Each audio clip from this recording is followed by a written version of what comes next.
All right, just want to show you what it looks like in there. You can see the vertically mounted GPU. Now I had to do this because when I wanted to do the tubes down on the side and the front, I could not mount the AIO. I could only do it with the tubes up without disconnecting the graphics card from the motherboard.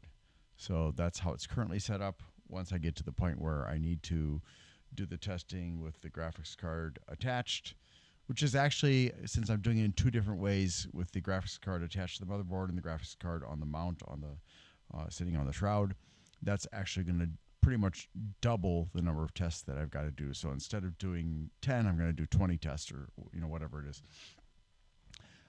So and then currently the AIO is currently, yeah, I said currently already, didn't I?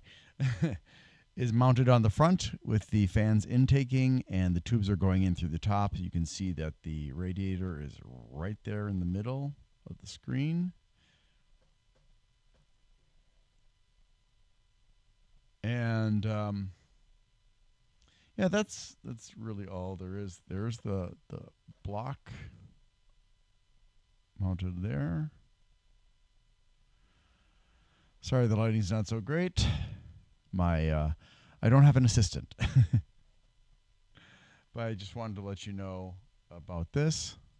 Also, in order to monitor temperatures properly, I've got my Akasa FC Trio, which is a crappy fan controller, but still it's keeping track of temperature for me down there. I will always have that available to let me know what the current temperature is near the bottom of my case on the outside, so that I can keep track of the ambient temperature, which is very important during this testing. Unfortunately, I'm not going to be able to keep track of humidity, however. But, that's okay. It's not going to make that big of a difference in this testing. And that's it. Hi, I'm the PC Expert Amateur, and today we're going to start the series on confirming or denying if the information from MSI regarding the placement of an all-in-one water cooler is correct.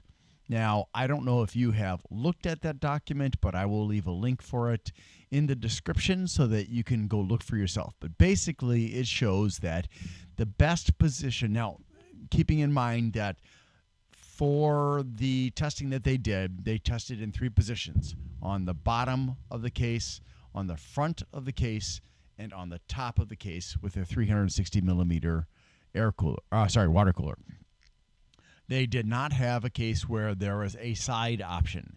Now, my computer case, which is a Corsair 5000X, does have the side option, so I'm also testing that. But I don't have a bottom option, partially because it isn't designed for that. I mean, technically, I guess I could probably, rig it up so that it was down there, but I've got my graphics card on a vertical mount, and it sits on top of the shroud of the PSU compartment, so it really wouldn't work out well to do that. So I'm going to be testing the front and the side and the top using the Thermalright frozen Notte. Right, so I want to show you the specifications for the frozen Notte from Thermalright. So here you go. That's for the pump and the tubes. And here are the specifications for the fans. You will notice, perhaps, hopefully, that the pump is only rated for 40,000 hours, which is not good. Also, when I contacted Thermalright to ask them what they had done to reduce the chances of permeation of air coming in through the tubing, they refused to answer me. It said, it's not important. I said, yes, it is important, and I want to know, and they didn't respond anymore. So that suggests to me that the permeability of the tubes of the Thermalright water coolers is probably a problem.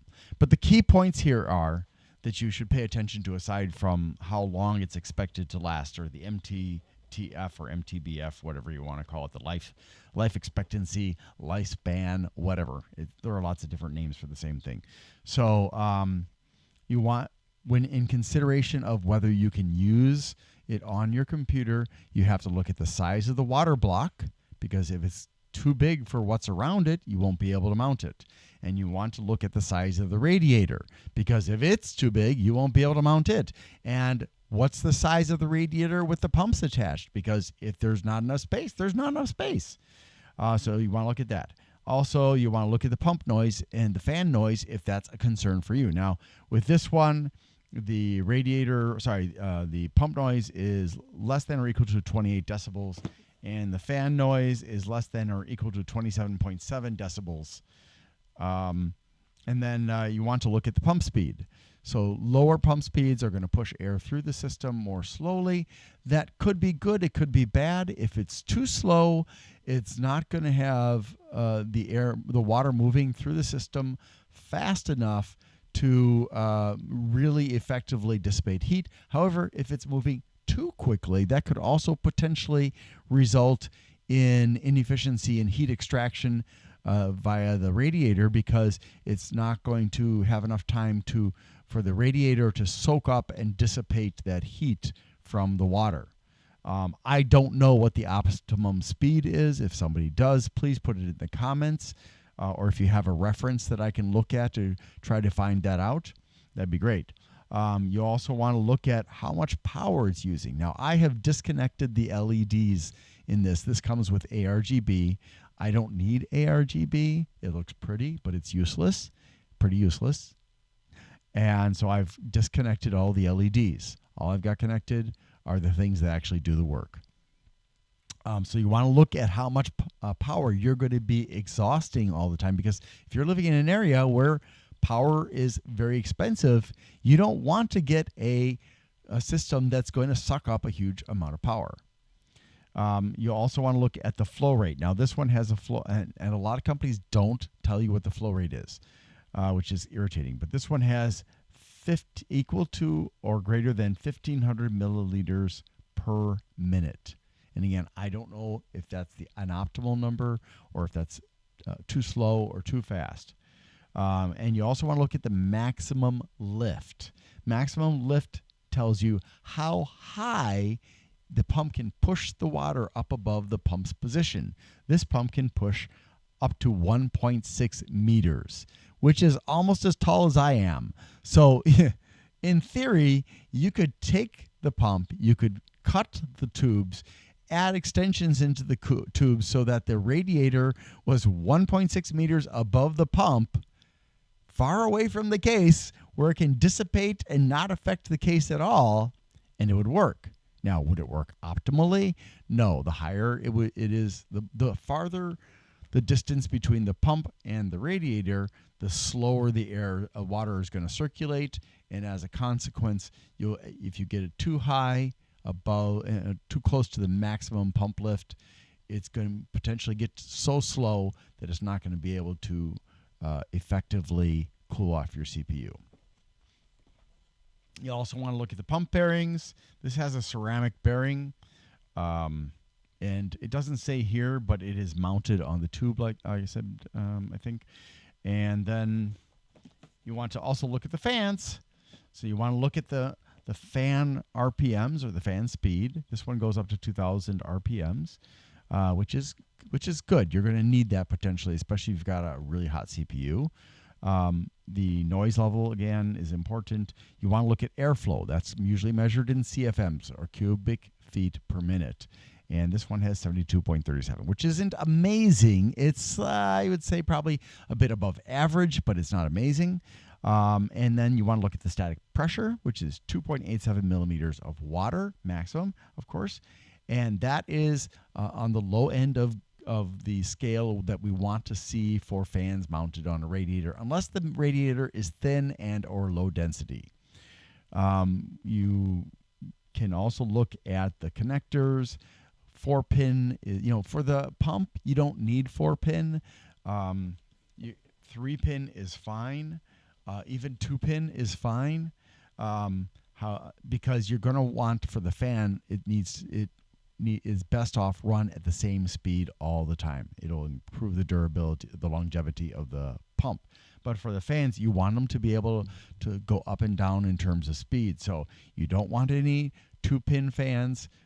And you could get 3-pin fans because the BIOS can control the speeds, but the PWM is going to be more effective and have a wider range. Let's see. And again, look at the power that's being consumed and the bearing types. This has fluid dynamic bearings, which obviously if we don't know how good those are because on this it doesn't tell the lifespan of these fans, which is unfortunate. And there are a couple of other things that can be important, but that's the majority of what you need to look at. And again, if you're gonna like take my advice on making your water cooler a super water cooler, you're gonna want to look for a cheap AIO that has a great a great radiator and a great pump. And then you're going to take the fans off of it because it's cheap. They're going to give you cheap fans. And you're going to replace those with powerful fans. So you can also look at what is the cold plate, which is the part of the block that's going to be touching the CPU's hot plate. It's better if it's copper or nickel-plated copper. Those are more thermally conductive than, say, aluminum. You also want to look at the radiator. What is the radiator made of? If it's copper, again, that's going to be better than aluminum, although aluminum is going to be cheaper. Tube length and tube material. Of course, you're going to have to do some research on tube material. Like, for example, the Sama uses FEP for their pipes. And they say they're unique and soft. And that should be a clue that it's highly permeable because the softer the tubing, the more permeable it's generally going to be when it comes to tubes that they use for AIOs. So, speaking of the Sama, I have it right here. It comes with very little documentation, and the fan information is pretty minimal. It says maximum airflow of 52 CFM. And fan speed of 800 to 1800. But if I go down to the specifications, it says 73.59 CFM instead. So, which one is it? Sama tends to sell stuff that is overpriced and not good performance-wise. So I don't really recommend the brand. I got it just out of curiosity since it was pretty cheap. I think I paid like $50, $60 or something like that. But it does say that the air pressure is 2.02. So that's like super low for a radiator to push through a radiator. Now, the ASA is also not a wonderful machine. But I think you can tell that it's not because the, let's see, where is it? Yes. 1.8 for air pressure and 57.5 for air flow. So 57.5 CFM and 1.8 millimeters of water is worse than the Sama, depending on which airflow measurement you take from Sama. The maximum speed is 2,000 and RPMs, and it's kind of noisy, 34 decibels. And the lifespan is only 20,000 hours. The lifespan on the Sama fans is like 30,000 hours, I think it is. So, it looks cool. I mean, but, it does have a pretty bulky block here. And in addition, the radiator is made of aluminum. At least the Sama has a copper one. And let's see what else. The water block. Nope. Let's let's see and on the ASA, the radiator is built into the has the pump built into it, so that presents a problem if you want to mount. You should not mount this particular AIO on the top of the case. And the bearing type is interesting, zirconia ceramic bearing. So zirconia is like fake diamonds. And then what else? Maximum speed is 4,000 RPM, so that's pretty good. But you know, the water pressure is 1.5, so not so good. The flow rate is only 98.6 liters per hour, which would be, it's okay, but you know, it's not that bad. But it doesn't indicate the lift. The lifespan is 50,000 hours. So, yeah. And it says that instead of FEP like the Sama has, it's EPDM and rayon mesh. So the rayon mesh is just decoration. It doesn't matter. The EPDM is something you'd have to look up to see how permeable it is to air coming in from the outside. So yeah, those are two cheap water coolers. I was just curious, and I had some extra money to investigate them, which I will eventually get around to doing. Now, you may be curious, why did you choose the frozen knot? There were others that were less expensive in that size. That is quite true. However, when I was looking at I think it was half a dozen different ones, and they were all under $100 right before Black Friday, I noticed that there were only two that had a high-speed pump, 5,300 RPM pump, and that was the Frozen Knot and the Frozen Magic Scenic version 2. The other ones were all like 2,800 RPMs or so. And I thought, well, possibly faster water flow is a good idea. And so I want to get a more powerful pump. I also chose it because out of all the water coolers that I was considering, and there was a short list, this one had the longest tubes. The other brands, some of them are substantially too short. So there weren't many to choose from that actually had long enough tubes. And so none of the options that I bought, and I've got 7 different water coolers now, none of them had the perfect storm of factors. I've got a deep cool, I've got an Evercool, I've got an ASA, I've got the Thermalright, of course, I've got some others. Anyways, but none of them are perfect. For many of them, if not all, many of them have fans that are kind of on the weak side, and that is bad because the weaker your fans are, the harder time they're going to have cooling off the liquid inside of the radiator. And so these fans on this one have a pressure of 2.87 millimeters of water and an airflow of 72.37 cubic feet per minute of airflow. That is not the best. It's good, but it's low good.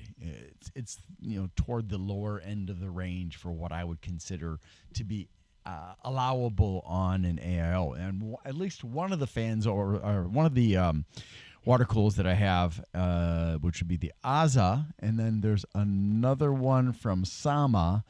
If I remember correctly, both of them have fans with the pressure below 2 millimeters of water, which is really bad for pushing air effectively through a radiator unless the radiator is not dense and not thick.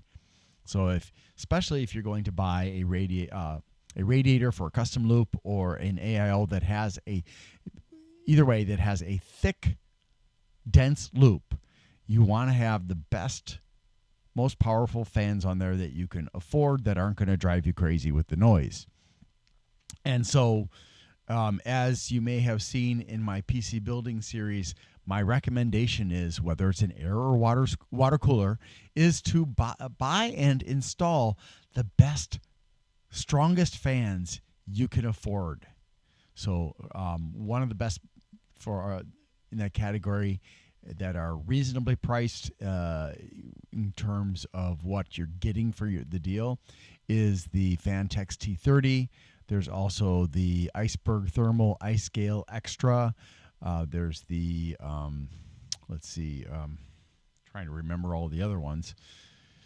If you want to go really cheap but not terribly powerful, but like 4+ millimeters of water, there's also the Arctic P12 Max. And there are some other ones, but off the top of my head, I don't recall what they are. There are several from Delta and Sunon and Nidec and other companies that regularly put out fans that are really more designed for servers, and so they tend to be on the noisy end of the spectrum. I haven't done that because at this point I'm testing the stock configuration of the AIO. It's not about which AIO I'm using, is what I'm saying. But this can allow me to later on compare it to the other 6 I have and whichever other ones I borrow or beg or purchase, not steal, from other companies or other brands from the companies I've already got. But yeah, I can say this much. I've got the pump running at full speed, and I don't really hear it. I'm more likely to hear the fans than I am the pump, and I'm more likely not to hear the fans most of the time, although right now the fans on my graphics card are running, so I do actually hear a low hum, but it's to me it's almost non-existent. And I know the case fans are running because because I'm only using in this experiment one exhaust fan that is mounted at the rear. Because I really want to focus on what the CPU cooler can do. So I could easily add on more exhaust fans to try and make sure that air gets out of there quickly, which would, give potentially a better feel for how this is performing. But then you're also throwing in more into the mix of how much of this is from the water cooler and how much of this is actually from the case fans. So with only one case fan plus the 3 fans on the radiator, I can be fairly sure that the results are primarily due to what the water cooler is doing, not what the exhaust fans are doing. All right, that said, I did run into some challenges. Okay, so like I said, I'm going to do front.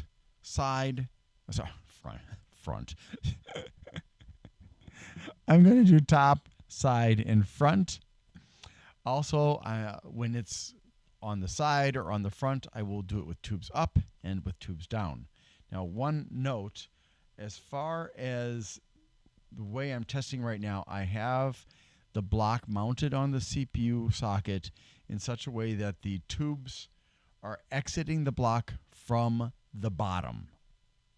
This is not ideal because if you run with the tubes coming out of the bottom and it's going to the front of the or the side, and the tubes coming out of the radiator are also out of the bottom, there is the risk that enough air over time through evaporation, through cavitation, through the porosity of the tubes and so on, will eventually get into the blockhead and be trapped there because the tubes are pointing downward, that it could start to dry out.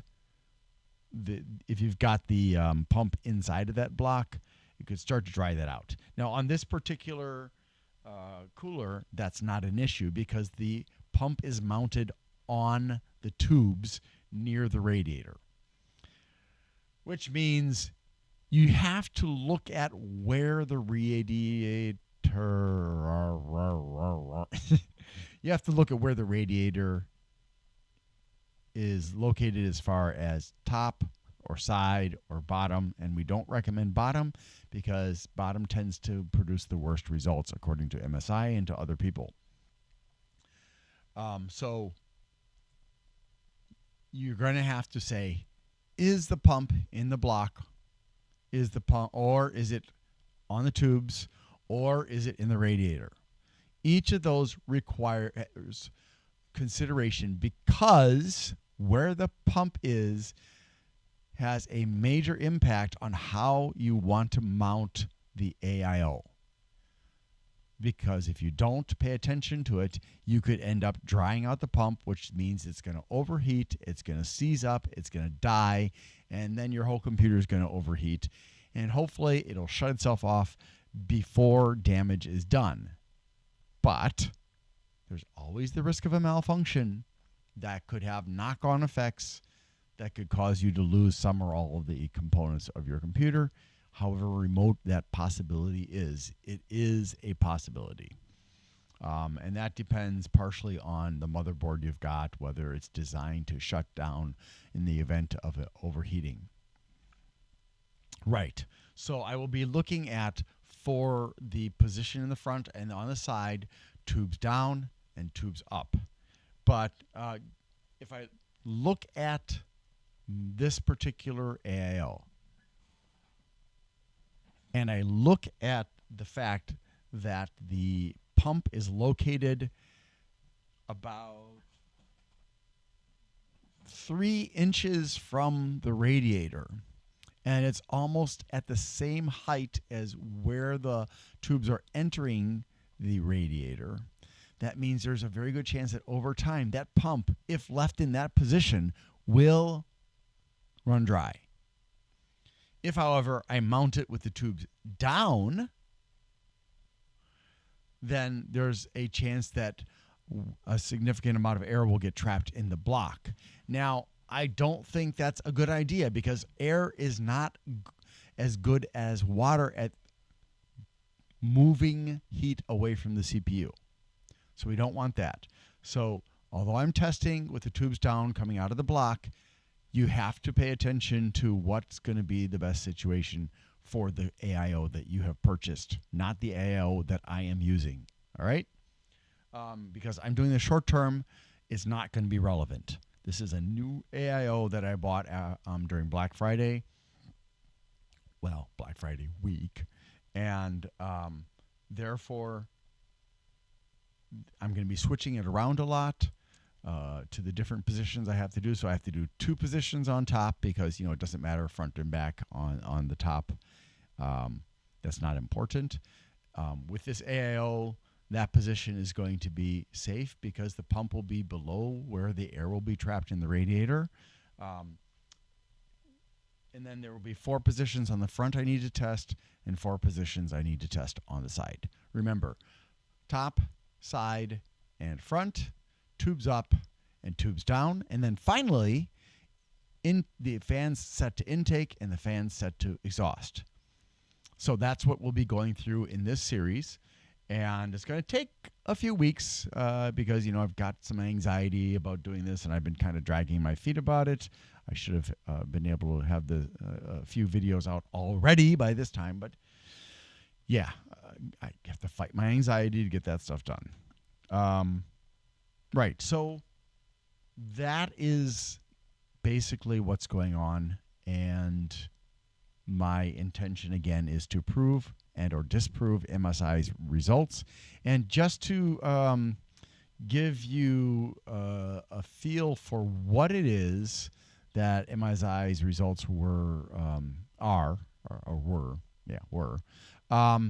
And I will point out that they did make some small mistakes in the graphical testing results grid as to fans being on intake or exhaust, the color of the arrows and stuff like that.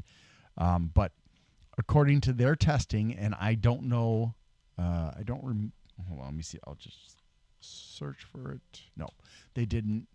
Oops.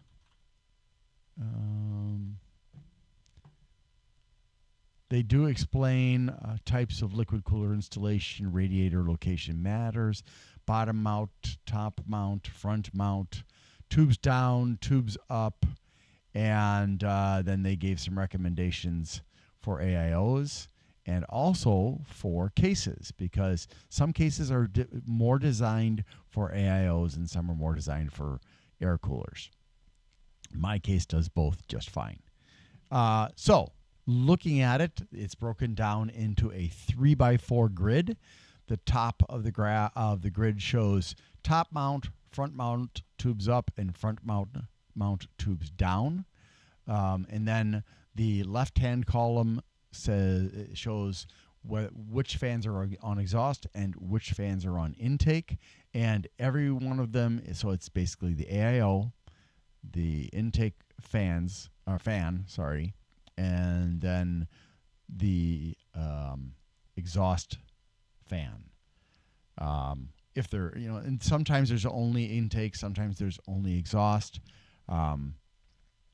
But basically we're looking at three positions: front, top, and back. So which ones perform the best for the CPU? And I'm going to list these in order. The absolute best position for the CPU with this configuration that they, whatever AIO they had, was the front mount, tubes down, with the AIO fans pulling air in or on intake, and the exhaust fans, the other fans, pulling air out of the case. So the top and rear were exhausting air. It was very exhausting. And that led to a CPU temperature of 82.4 degrees Celsius. Now, of the rest of the positions, the second best was front mount, tubes down, with the fans exhausting from, the AIO fans exhausting, and the system fans intaking. So, again, there's some discrepancies in the grid, so it's a little bit confusing. And the temperature difference was almost 3 degrees, so 85.3 degrees Celsius versus the 82.4. Now, if I look at the images, it doesn't seem to mount what they're saying, because it looks like the AIO is not where they say it is. So it's just a little bit, but I think I'm starting to wonder if maybe the AIO was a small one, like a 120 or a 240. But I don't recall off the top of my head about that. Unfortunately, their article does not specify what size of water cooler they used. From the image, it looks like it's a 240 or a 280, but it's really there's no definitive explanation of the configuration, unfortunately. Now, the third best position was with the AIO mounted on top, exhausting air out of the case, and then the other fans were pulling air into the case. But again, the graphics doesn't match that. But and that temperature was 87. So from the best, with the front mount tubes down, with the fans, the AIO fans on intake, it was 82.4 versus 87. So that's a significant jump. We're looking at 4.6 degrees difference. And then the next best position after that was top mount with the AIO fans on intake and the system fans exhausting, and that gave 87.3. So top mount on intake or exhaust, there's barely any difference in the temperatures.